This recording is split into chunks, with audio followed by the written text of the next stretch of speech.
when we write integral, we always write dx at the end. Why do we do that? Say, if we have integral of x squared dx, the result is okay, x cubed third plus c. Well, you can say, why should I write dx? It's not necessary. Everybody knows that dx is there. So can we make such a convention that we omit dx? Everybody knows it is there. Well, not everybody knows. Perhaps most or perhaps some people, and not they know, some people might assume that we mean dx is there.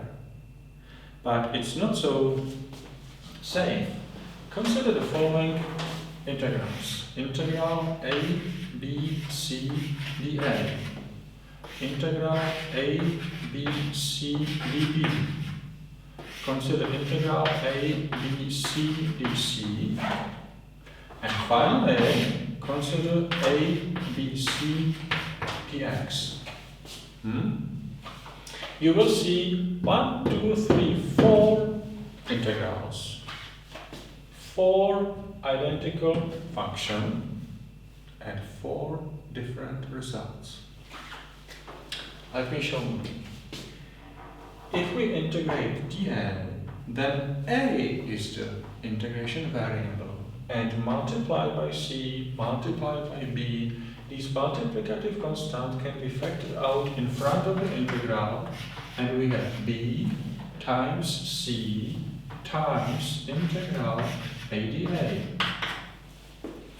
But as integral x dx is x squared half plus c, then the name of the variable is not important. Then integral ADA is a squared half. So we have b times c times a squared half plus a constant. Well, and because we will have c in a second as a variable, let's call the integration constant k.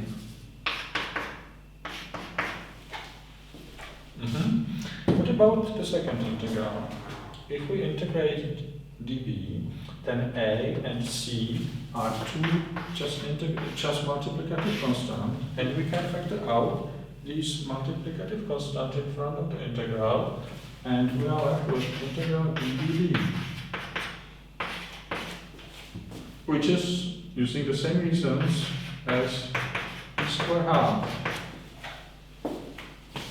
Well, and similar here, we can factor out a and b in front of the integral, and we have integral c dc, which is a b c squared half plus a constant.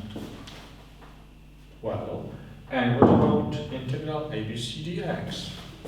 This is perhaps the most natural, what we expected.